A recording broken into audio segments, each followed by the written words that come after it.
We sell previously loved books, but we have a lot of more current books as well that come in the store. And we're just a great place to socialize and to come and discuss things and meet new people and enjoy books. What year did you open?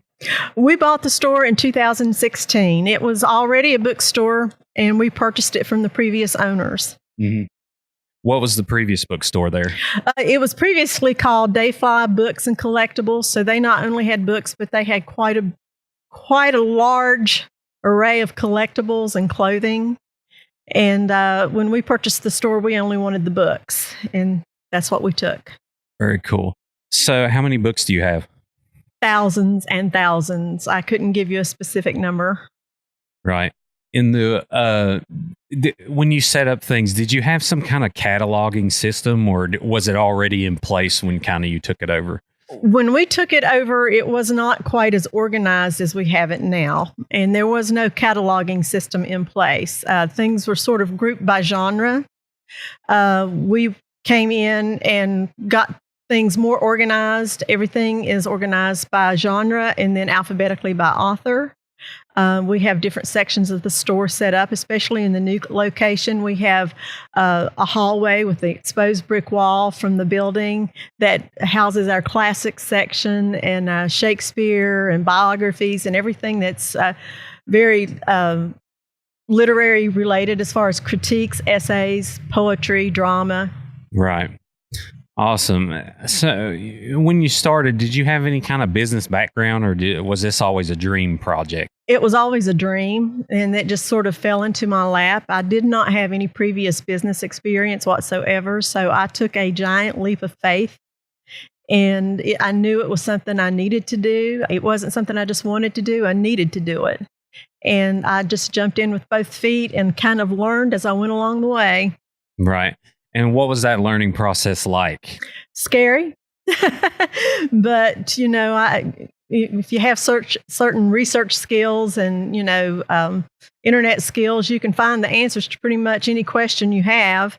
And so that's what I did. I just started searching on the internet, and I found the West Virginia website for small business. And I went in there, and that site is loaded with information, and I was able to file for my business license there and go from there. How did you come up with the name?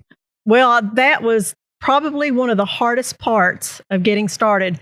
We kicked around, I guess, 100 different names. I couldn't settle on one thing at all. And I talked to friends, and they would come up with ideas I didn't like. And my son finally said, let's pick something literature related. And he's always enjoyed Alice in Wonderland. And he said, why don't we name it something from Alice in Wonderland and make it whimsical?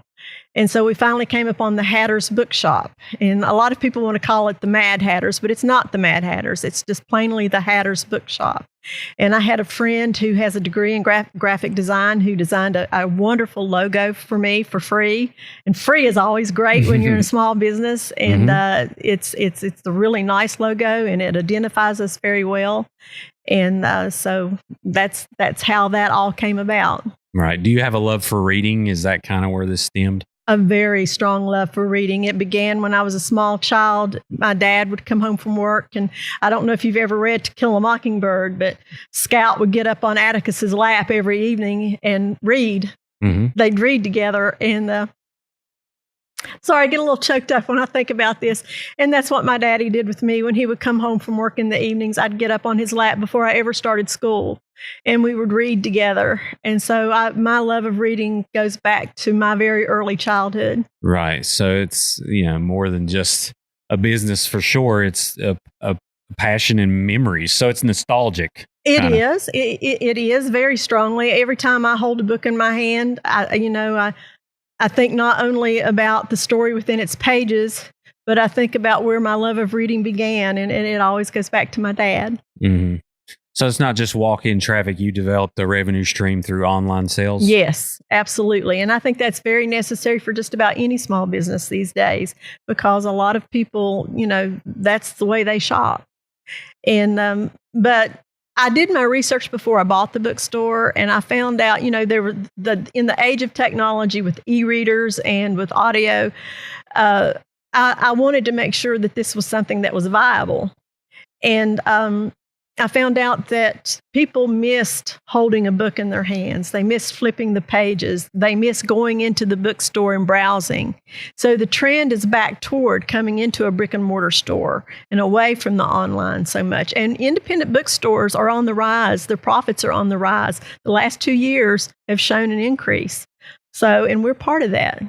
I'm glad you brought that up, because I prefer, with a keyboard, I prefer a tactile keyboard, something you can actually punch and feel and hear the clicks. And I think I can really see that we're just so sick of our screens that we want to, actually, feel something that someone took time to create and have. It's kind of like, how I miss CDs, and I miss cassette tapes, having that consistency in your hands. So you do see that a lot? Oh, absolutely. And people will come in and they even like the smell of a bookstore.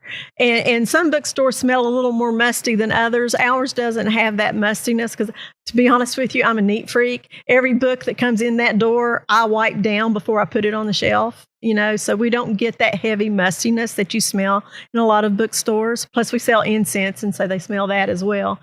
And people, they enjoy that, going from, they'll pick up a book and they want to kind of glance through it and get a good idea of what that book might be about before they make that purchase. And online, you only get little snippets of what a book is. You can't browse through the whole book to see, this is exactly what I want. Online does not provide that. And something else that online does not provide is that social interaction that you get in a bookstore, that personal connection that you get when you go into a bookstore.